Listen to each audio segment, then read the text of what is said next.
This place deserves more attention and appreciation. 51 శక్తిపీఠాల్లో ఒకటై ఉన్న శక్తిపీఠం.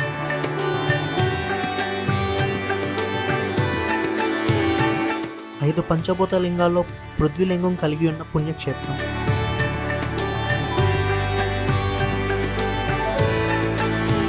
నూట 8 దివ్య దేశాల్లో 15 దివ్య దేశాలు కలిగి ఉన్న వైకుంఠ ధామం.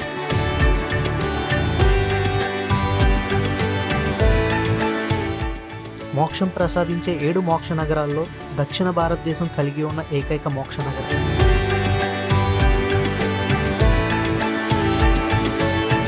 అమ్మ కామాక్షమ్మ కటాక్షం, ఏకాంబరేశ్వరుని అనుగ్రహం, వరదరాజ పెరుమాళ కృపతో వెలుగొందిన వైకుంఠ నగరం. శక్తి, శైవ, వైష్ణవ సంప్రదాయాలు కలగలిసిన క్షేత్రం కాంచీపురం.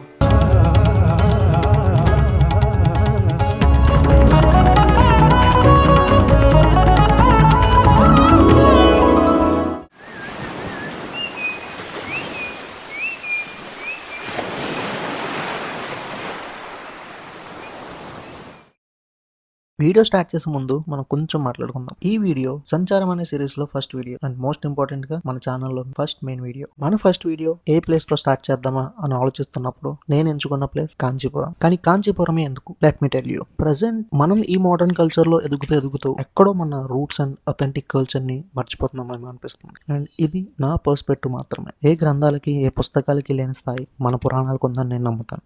వేరే దేశాల నుండి వచ్చి మన ధర్మంలో కలిసి మన ధర్మాన్ని పాటిస్తూ ఉన్న వాళ్ళు చాలా మంది ఉన్నారు. నేను లైవ్ లో చాలా మందిని చూసాను. నేను వెళ్ళే ప్లేసెస్ లో చాలా మంది ఫారినర్స్ వేరే దేశాల నుంచి వచ్చి మన ధర్మాన్ని పాటిస్తూ ఉంటున్న వాళ్ళని చాలా మందిని చూసాను. నేను ఎక్కడి నుంచో వచ్చి వాళ్ళు మన ధర్మానికి ఇచ్చే ప్రాముఖ్యత మనం ఎక్కడో మిస్ అవుతున్నామేమో అనిపిస్తుంటుంది ఒక్కొక్కసారి. సింపుల్ గా ఒక ఎగ్జాంపుల్ చెప్పాలంటే, నేను టెంపుల్స్ కి చాలా ఫ్రీక్వెంట్ గా వెళ్తుంటాను. నేను వెళ్ళినప్పుడల్లా స్టోరీస్ అండ్ పోస్ట్ చేస్తుంటాను. అది చూసిన నా ఫ్రెండ్స్ అండ్ ఫ్యామిలీ మెంబర్స్ లో కొంతమంది కాదు, చాలా మంది నీకు భక్తి ఎక్కువ అని అంటారు. కానీ దాన్ని నేను ఎప్పుడు భక్తిలా మాత్రమే చూడలేదు. నా పర్స్పెక్టివ్ లో అది భక్తి మాత్రమే కాదు, it's much more.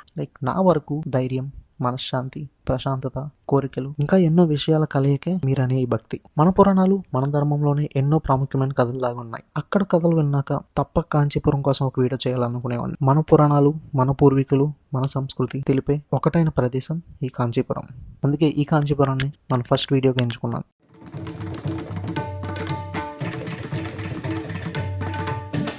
Kanchipuram one of my favourite places. Honestly నేను ఇప్పటి వరకు చాలా ప్లేసెస్ని ఎక్స్ప్లోర్ చేశాను, but this place completely hits different.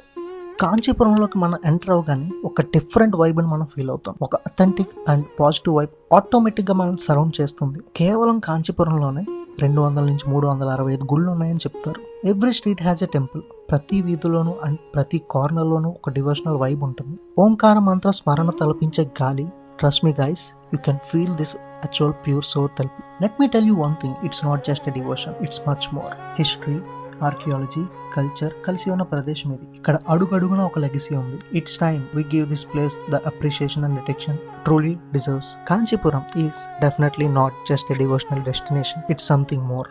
నేను ఇప్పటివరకు 3 times కాంచీపురం విజిట్ చేశాను and I have some special connection with Kanchipuram. నేను పుట్టినప్పటి నుండి నా బర్త్డే అనేది నేను ఇప్పుడు నా ఫ్యామిలీతోనే సెలబ్రేట్ చేసుకునేవాడిని. And for the first time I tried something different. 2025లో జరిగిన నా బర్త్డేని కాంచీపురంలో సెలబ్రేట్ చేసుకున్నాను and that was really great experience. I have seen lots of living, love and life here. ఈ కాంచీపురం వెళ్ళిన తర్వాత నాకు మన పురాతన కట్టడాల్లో ఆనాటి లివింగ్ కనిపించింది. శివపార్వతుల బంధం వల్ల నిజమైన ప్రేమ విలువ తెలిసింది. ఈ కలియుగంలో ఆ విష్ణుమూర్తి మన వెనక ఉండి ఎల్లప్పుడూ మన లైఫ్ ని మంచి దారిలో నడిపిస్తాడు అని ఉన్న నమ్మకం ఇంకా బలపడింది. As I said earlier, this place definitely deserves more attention and appreciation. నేను రీసెంట్గా కాంచీపురం వెళ్ళినప్పుడు 12 ఆలయాలను ఒక రోజులోనే దర్శించుకున్నాను. ప్రతి ఒక్క ఆలయం ఒక అద్భుతం అని చెప్పుకోవచ్చు. నేను వెళ్ళిన ఆలయాలను ఇప్పుడు చూద్దాం. ఇప్పుడు మనం చూడబోయేది కైలాసనాథుడి ఆలయం, అనగా శివాలయం. 8 అడుగుల శివలింగం, ఆర్కిటెక్చర్, 58 చిన్న ఆలయాలు, మోక్ష మార్గం కలయికే ఈ ఆలయం. చాలా పెద్దగా 8 అడుగులు ఉన్న ఈ శివలింగం ఉంటుంది మరియు మోక్ష మార్గం కూడా ఉంటుంది. మనం ఈ ఆలయంలోకి వెళ్ళగానే అక్కడ అర్చకులు ఆ ఆలయం యొక్క ప్రాముఖ్యత మరియు హిస్టరీ మనకు చెప్తారు. ఇంకా ఆ ఆర్కిటెక్చర్ అంటారా, చాలా కన్నుల పండుగగా ఉంటుంది. అందరూ తప్పకుండా చూడాల్సిన ఆలయం ఇది. ఎవరైతే ఆర్కిటెక్చర్ని ఇష్టపడతారో, ఆర్కిటెక్చర్ మీద బాగా ఇంట్రెస్ట్ చూపిస్తారో వాళ్ళకి ఈ ఆలయం చాలా అంటే చాలా బాగా నచ్చుతుంది. మహా అద్భుతమైన శిల్పకళ ఉట్టిపడుతుంటుంది. అందరూ తప్పక చూడాల్సిన ఆలయం ఇది, శ్రీ కైలాసనాథుడి ఆలయం. ఇప్పుడు మనం చూడబోయే ఆలయం శ్రీ పాండవదూత పెరుమాళ్ ఆలయం. వైష్ణవ సాంప్రదాయం ప్రకారం 108 దివ్య దేశాలు ఉన్నాయి. కొంతమంది తమ జీవిత కాలంలో ఈ 108 దివ్య దేశాలను దర్శిస్తే తమ జన్మ ధన్యమైందని భావిస్తుంటారు. ఆ 108 దివ్య దేశాల్లో ఒకటైనదే ఈ పాండవదూత పెరుమాళ్ ఆలయం. ఈ ఆలయంలో శ్రీకృష్ణ పరమాత్మ సింహాసనం మీద కూర్చుని అభయహస్తం చూపిస్తూ ఉన్న 25 అడుగుల విగ్రహం ఉంటుంది. ఆ స్వామివారిని చూస్తుంటే మనలో ఏదో తెలియని తేజస్ పొంగిపోతుంటుంది. ఆ స్వామివారు శ్రీకృష్ణుని రూపంలో ఎంతో హుందాగా, ఎంతో అందంగా నేను నిన్ను నా అభయహస్తంతో దీవిస్తున్నా అన్నట్టు తలపిస్తుంటారు. ఆ స్వామివారు మనల్ని దీవిస్తున్నారని నమ్మకం మనకు వస్తుంది. ఆ స్వామివారిని చూస్తుంటే ఎంతో గంభీరంగా చాలా అందంగా ఉంటారు. అందరూ తప్పక చూడాల్సిన దేవాలయం ఇది కూడా. ఇప్పుడు మనం చూడబోయే ఆలయం శ్రీ సుబ్రహ్మణ్యేశ్వర స్వామి ఆలయం, అనగా కుమారకొట్టం. ఒక పక్క శివాలయం మరియు ఇంకో పక్క అమ్మవారి ఆలయం, మధ్యలో ఈ కుమారస్వామి ఆలయం ఉంటుంది. పురాణాల ప్రకారం శ్రీ కుమార సుబ్రహ్మణ్యేశ్వర స్వామి 2 ప్రదేశాల్లో తపస్సు చేశారు. ఒకటి స్వామివాలయ అయితే మరి ఇంకోటి ఈ కుమారకొట్టం. పరమేశ్వరుడైన శ్రీ ఏకాంబరేశ్వరుడు, శక్తి స్వరూపిణి అయిన కామాక్షి అమ్మ మధ్యలో జ్ఞాన స్వరూపంగా వెలిసిన ఆలయం ఈ కుమారకొట్టం. పురాణాల ప్రకారం ఒకసారి బ్రహ్మదేవుడు ఓంకారం అర్థం చెప్పలేకపోయేసరికి బాలకుమారస్వామి ఆయనను బంధించి తానే సృష్టి కార్యాన్ని చేపట్టాడు. ఆ తరువాత తన తండ్రి అయిన శివుడికే ఓంకార రహస్యాన్ని ఉపదేశించి ఈ కుమారస్వామి స్వామినాథ స్వామిగా పేరు పొందారు. ఇక్కడ ఓంకార రహస్యాన్ని ఉద్దేశించి తన తండ్రికే గురువు అవడం వల్ల ఈ స్వామిని స్వామినాథ స్వామి అని కూడా అంటారు. బ్రహ్మను బంధించినందుకు ప్రాయశ్చిత్తంగా ఆ కుమారస్వామి ఆ పరమేశ్వరునికి కఠినమైన తపస్సు చేశారు. మరో విషయం, స్కంద పురాణం ఇక్కడే రచించబడినది. ఇక్కడ అర్చకుడైన కశ్యప గారు స్కంద పురాణాన్ని రచించారు. కశ్యప గారు రాసిన పద్యాలను మురుగన్ స్వామి స్వయంగా వచ్చి సరిదిద్దేవారని ఇక్కడ నమ్ముతారు. ఒక కోనేరు ఉంటుంది. ఆ కోనేరు గుండా వెళ్తే స్వామివారి ఆలయం వెనుక ఒక అమ్మవారి ఆలయం ఉంటుంది. ఆ ఆలయంలో అమ్మవారు చాలా చాలా సుందరంగా ఉంటారు. తప్పనిసరిగా చూడాల్సిన అమ్మవారి ఆలయం అది. ఎవరైనా ఈ కుమారకొట్టం ఆలయానికి వెళ్తే మర్చిపోకుండా వెనక ఉన్న అమ్మవారి ఆలయం కూడా దర్శించండి. అమ్మవారు చాలా సుందరంగా ఉంటారు. ఆలయం కూడా చాలా అందంగా ఉంటుంది. ఇప్పుడు మనం చూడబోయేది కంచి కామకోటి పీఠం. సుమారు 2500 సంవత్సరాల క్రితం సాక్షాత్తు ఆది శంకరాచార్యుల వారు దేశం నలుమూలన 4 పీఠాలను స్థాపించారు. ఆ తరువాత అతి ముఖ్యమైన ఆది శంకరాచార్యుల వారిచే స్థాపించబడిన అత్యంత విశిష్టమైన సర్వజ్ఞాన పీఠం ఇది. ఆది శంకరాచార్యుల వారు ఈ పీఠాన్ని కాంచీపురంలో స్థాపించి ఇక్కడ కామాక్షి అమ్మవారి ఆలయంలో శ్రీచక్రాన్ని స్థాపించారు. ఈ శ్రీచక్రాన్ని స్థాపించి అమ్మవారి ఉగ్ర రూపాన్ని శాంతింపజేశారు. ఆమెను శాంతి స్వరూపిణిగా మార్చిన ఘనత ఆయనదే. ఆది శంకరాచార్యుల నుండి నేటి వరకు ఏ మాత్రం విరామం లేకుండా కొనసాగుతున్న మఠం. 68వ పీఠాధిపతులు శ్రీ చంద్రశేఖరేంద్ర సరస్వతి స్వామివారు ఈ పీఠానికి ఎంతో కీర్తిని తీసుకొచ్చారు. ఇది కేవలం ఒక మఠం మాత్రమే కాదు, వేద విద్యలను, సనాతన ధర్మాన్ని మరియు అనేక సామాజిక సేవా కార్యక్రమాలను కాపాడుతున్న గొప్ప కేంద్రం. కాంచీపురం వెళ్ళినప్పుడు తప్పనిసరిగా వీక్షించాల్సిన ప్రదేశం ఈ కామకోటి పీఠం. ఇప్పుడు మనం చూడబోయే ఆలయం జ్వరహరేశ్వరుని ఆలయం, అనగా శివాలయం. ఈ ఆలయం చాలా చాలా అందంగా మరియు ప్రశాంతంగా ఉంటుంది. స్థల పురాణం ప్రకారం సూర అనే రాక్షసుడు దేవతలను తీవ్రంగా వేధించేవాడు. ఈ సూర అనే రాక్షసుని సంహారం కోసం శివుని ప్రార్థించే క్రమంలో శివుని తేజస్సు వల్ల జ్వరం కలగగా ఆ వేడికి తట్టుకోలేక దేవతలు శివుణ్ణి శరణు కోరారు. వారి భక్తికి మెచ్చిన పరమేశ్వరుడు వారికి జ్వరం నుండి విముక్తి ప్రసాదించారు. జ్వరాన్ని హరించిన కారణంగా ఆయనకు జ్వరహరేశ్వర అని పేరు వచ్చింది. నేటికి విపరీతమైన జ్వరంతో బాధపడేవారు ఇక్కడికి వచ్చి స్వామివారికి అభిషేకం చేస్తే తప్పనిసరిగా త్వరగా కోరుకుంటారని ఇక్కడ భక్తుల ప్రగాఢ నమ్మకం. ఈ ఆలయం చాలా సుందరంగా ఉంటుంది. తప్పనిసరిగా కాంచీపురం వెళ్ళిన వాళ్ళు ఈ ఆలయానికి వెళ్ళండి. ప్రకృతి ఒడిలో ఈ ఆలయం చాలా చాలా ప్రశాంతంగా ఉంటుంది. ఇప్పుడు మనం చూడబోయే ఆలయం శ్రీ వరదరాజ పెరుమాళ్ ఆలయం. ఈ ఆలయం చాలా చరిత్ర కలిగిన మహాపుణ్య దేవాలయం. ఈ ఆలయానికి 2 కథలు ప్రధానంగా చెప్తారు. మొదటి కథ, పురాణం ప్రకారం సృష్టికర్త అయిన బ్రహ్మదేవుడు విష్ణుమూర్తిని చతుర్భుజ రూపంలో చూడాలని కోరుకోగా ఒక యజ్ఞం చేయమని విష్ణువు సూచించగా సాక్షాత్తు విష్ణుమూర్తి ఆ యజ్ఞగుండం నుండి వరదరాజ స్వామిగా ఆవిర్భవిస్తారు. బ్రహ్మస్వామి స్వయంగా అత్తి అనగా మేడి చెట్టు కలపతో ఈ విగ్రహాన్ని చేయించి పూజించారు. అయితే అత్యంత ఆశ్చర్యమైన విషయం ఏమిటి అంటే బ్రహ్మవారు చేయించిన ఈ విగ్రహాన్ని ఒక కోనేరులో భద్రపరిచారు. ఈ బ్రహ్మ కథ ప్రకారం యజ్ఞగుండం నుండి వచ్చిన అతి తీవ్రమైన వేడి వల్ల విగ్రహం చాలా వేడి ఎక్కడం జరుగుతుంది. స్వామివారిని చల్లబరచడానికి విష్ణుమూర్తి తన విగ్రహాన్ని ఆలయ కోనేరులోనే ఆయన అనంత సరస్సులో ఉంచమని కోరారు. ఆ చల్లని నీటిలోనే స్వామివారు విశ్రాంతి తీసుకుంటూ ఉంటారని నమ్ముతారు. ఇప్పుడు అతి ముఖ్యమైన రెండవ కథ. సుమారు 16వ శతాబ్దంలో ముస్లింల దండయాత్ర సమయంలో ఆలయ విగ్రహాలను ధ్వంసం చేస్తారనే భయంతో అప్పటి అర్చకులు ఆ మూల విరాన్ని ఒక పెట్టెలో పెట్టి కోనేరు అడుగున దాచిపెట్టారు. ఆ విగ్రహ రహస్యం కాలక్రమేణా మరుగున పడిపోయింది. ఆలయంలో పూజలు ఆగిపోకుండా పక్కనే ఉన్న పాత శివరం నుండి రాతి విగ్రహాన్ని తెచ్చి ప్రతిష్ఠించారు. సుమారు 40 ఏళ్ల తర్వాత 1709లో కోనేరు శుభ్రం చేస్తుండగా ఈ అత్తి వరదరాజ స్వామి వారి విగ్రహం బయటపడింది. దాని కారణంగా కేవలం ప్రతి 40 ఏళ్లకు ఒకసారి మాత్రమే ఆ స్వామి వారిని బయటకు తీసి 48 రోజుల పాటు భక్తులకు దర్శనం ఇవ్వాలని నిర్ణయించారు. చివరిగా 2019లో అత్తి వరదరాజు వేడుకలు జరిగాయి. సరిగ్గా 40 ఏళ్ల తర్వాత అంటే 2059లో మళ్లీ స్వామివారిని బయటకు తీసి భక్తులకు దర్శనం ఇప్పిస్తారు. ఈ గుడిలో గర్భాలయం పైన ఉన్న బంగారు మరియు వెండి బల్లి బొమ్మలను తాకడం ఒక ప్రత్యేకత. వీటిని తాకడం వల్ల మనకున్న దోషాలు తొలగిపోతాయని భక్తులు నమ్ముతారు. ఈ ఆలయం ప్రాంగణంలో 100 స్తంభాల మండపం కూడా ఉంటుంది. ఇక్కడ శిల్పకళ, రాతి చెక్కడాలు అందరినీ ఆకర్షిస్తాయి. కాంచీపురంలో తప్పనిసరిగా చూడవలసిన ఆలయాల్లో ఇది ఒక ప్రసిద్ధి ఆలయం. కాంచీపురం వెళ్ళినప్పుడు తప్పనిసరిగా వెళ్ళండి. ఇప్పుడు మనం చూడబోయే ఆలయం కాంచీపురంలో ఉన్న ఉలగలంత పెరుమాళ్ ఆలయం. కాంచీపురంలోని ఉలగలంత పెరుమాళ్ ఆలయం అత్యంత పురాతనమైనది మరియు వైష్ణవ దివ్య దేశాల్లో ఒకటి. ఈ ఆలయం వెనుక చాలా కథ ఉంది. స్థల పురాణం ప్రకారం వామన అవతారంలో ఉన్న విష్ణుమూర్తి 3 అడుగుల కథ ఇది. స్థల పురాణం ప్రకారం బలి చక్రవర్తి అహంకారాన్ని అంచడానికి విష్ణుమూర్తి వామన రూపంలో వచ్చి 3 అడుగుల నేల అడుగుతాడు. 1 అడుగుతో భూమిని, 2వ అడుగుతో ఆకాశాన్ని కొలిచిన స్వామి 3వ అడుగు ఎక్కడ వేయాలని అడగగా బలి చక్రవర్తి తన తలను చూపిస్తాడు. ఆ సమయంలో స్వామి తన విశ్వరూపాన్ని ప్రదర్శించిన క్షేత్రమే ఈ ఉలగలాంత పెరుమాళ్ ఆలయం. ఉలగలాంత అంటే లోకాన్ని కొలిచిన వాడు అని అర్థం. ఈ ఆలయంలో విష్ణుమూర్తి మనకి వామన రూపంలో దర్శనమిస్తారు. ఈ ఆలయంలోని మూల విగ్రహం చూస్తే ఎవరైనా ఆశ్చర్యపోవాల్సిందే. స్వామివారు సుమారు 35 అడుగుల ఎత్తు, 24 అడుగుల వెడల్పుతో అత్యంత భారీ రూపంలో దర్శనమిస్తారు. ఆయన ఒక కాలున ఆకాశం వైపు ఎత్తి లోకాన్ని కొలుస్తున్న భంగిమలో ఉంటారు. గర్భాలయంలో లోపలికి వెళ్ళినప్పుడు ఆ భారీ విగ్రహాన్ని చూస్తే కలిగే అనుభూతి మాటల్లో చెప్పలేం. స్వామివారు చాలా ఎత్తుగా, చాలా గంభీరంగా, చాలా సుందరంగా ఉంటారు.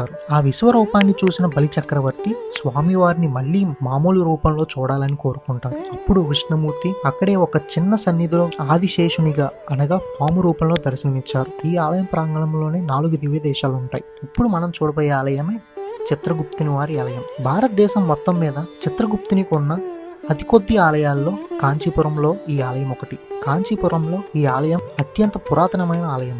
ఈయన మన జీవితంలోని ప్రతి చిన్న విషయాన్ని తన పుస్తకంలో రాసుకుంటారట. ఇక్కడ ఈ చిత్రగుప్తుడు వారు తన భార్య అయిన కర్ణికాంబికతో కలిసి ఉండటం ఒక ప్రత్యేకత.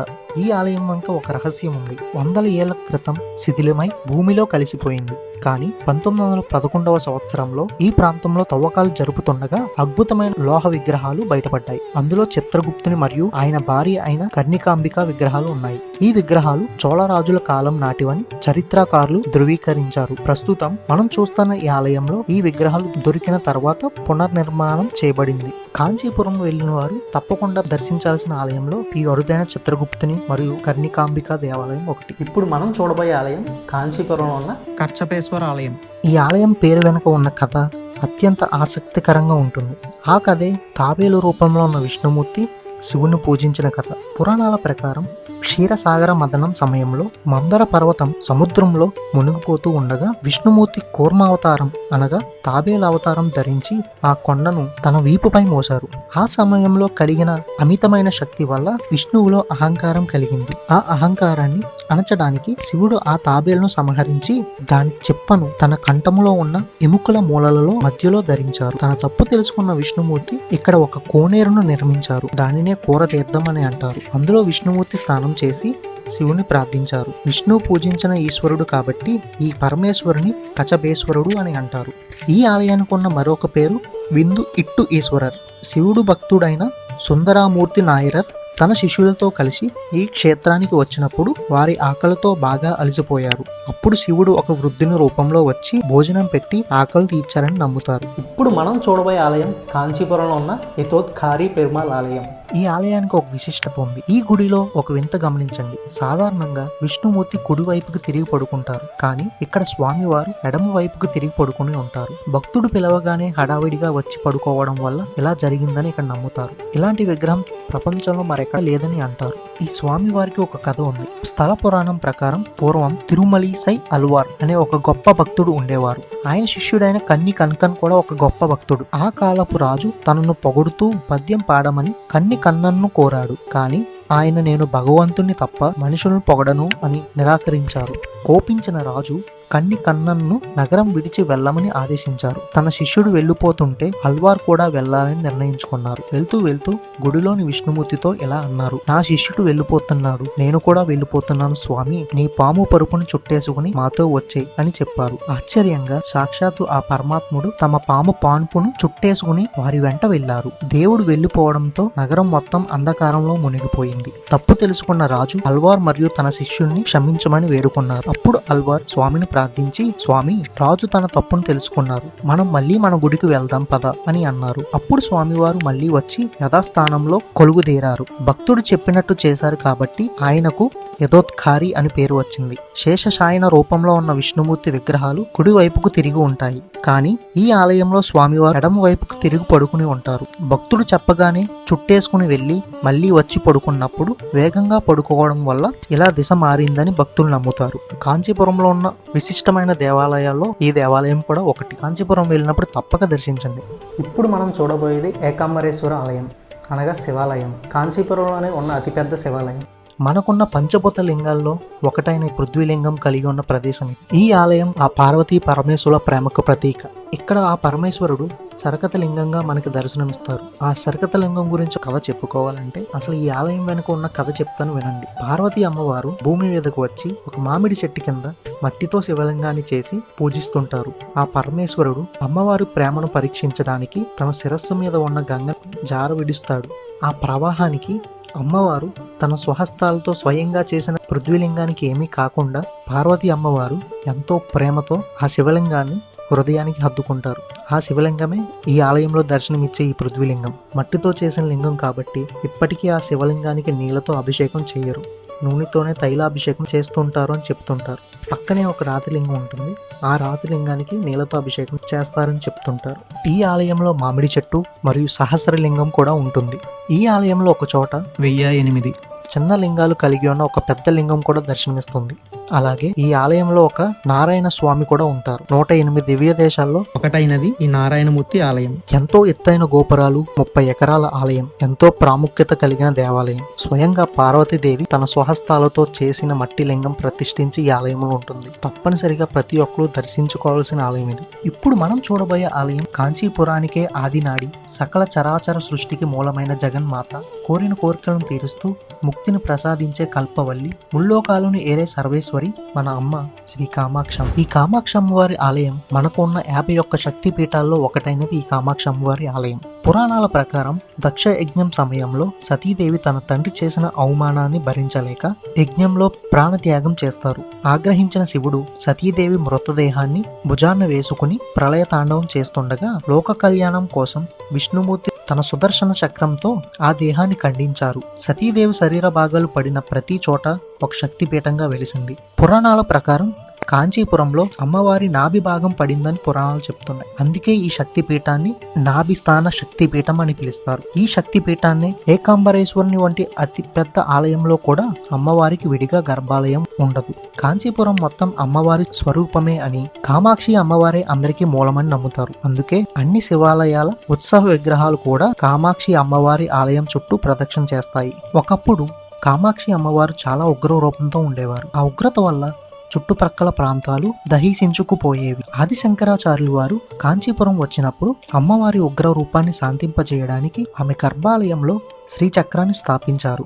అప్పటి నుండి అమ్మవారు అత్యంత శాంతి స్వరూపిణిగా మారి భక్తులకు అనుగ్రహం ఇస్తున్నారు. నేటికి అమ్మవారికి చేసే పూజలన్నీ ఆ శ్రీచక్రానికి జరుగుతాయి. కాంచీపురంలోని ఏ ఇతర శివాలయాల్లోనూ అమ్మవారికి ప్రత్యేక సన్నిధులు ఉండవు. కాంచీపురం మొత్తానికి ప్రధాన అమ్మవారు. అమ్మవారి గర్భాలయం పైకప్పు పూర్తిగా బంగారు రేకులతో నిర్మించబడింది. అమ్మవారి కూర్చుని ఉన్న పీఠం గాయత్రి మంత్రంలోని 24 అక్షరాలకు ప్రతీకగా 24 స్తంభాలు మండపంలో ఉంటాయి. అసలు కాంచీపురానికే ఆదినాడి, ఈ కామాక్షి అమ్మవారి ఆలయం. తప్పనిసరిగా మన జీవితంలో ఒక్కసారైనా దర్శించాల్సిన ఆలయం ఈ కామాక్షి అమ్మవారి ఆలయం.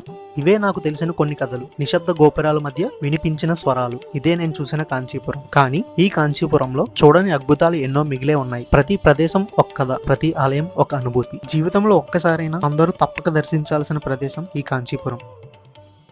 మన ఛానల్లో రిలీజ్ చేసే ప్రతి ఒక్క లాంగ్ వీడియోకు ఒక మొక్కను నాటుదాం అనుకున్నాం కదా. కాబట్టి ఈ కాంచీపురానికి డెడికేట్ చేస్తూ ఒక మామిడి మొక్కను మా పొలంలో నాటాను. కానీ స్పెసిఫిక్గా మామిడి మొక్క ఎందుకు నాటాను, ఈ వీడియోని క్లియర్గా గమనించిన వాళ్ళకి అర్థమవుతుంది నేను ఎందుకు మామిడి మొక్కనే ఈ కాంచీపురానికి డెడికేట్ చేశానని. ఈవిడే మా ఇంటి చిన్న ఆడపడుచు. నేను స్టోరీస్ పెట్టిన ప్రతిసారి అడుగుతుంటారు కదా ఎవరి పాప అని. ఈవిడ పేరే జస్వితాశ్రీ, మా అన్నయ్య గారు అమ్మాయి. సో కాల్డ్ బాబాయిస్ కామాక్షి. నేను కాంచీపురం వెళ్ళొచ్చిన కాడి నుంచి మా జస్వి పాపని కామాక్షి అని పిలుస్తుంటాను.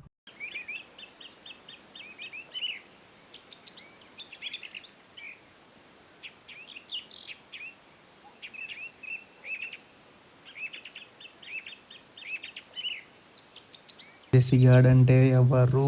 కామాక్షి కామాక్షి అంటే ఎవరు? తెచ్చి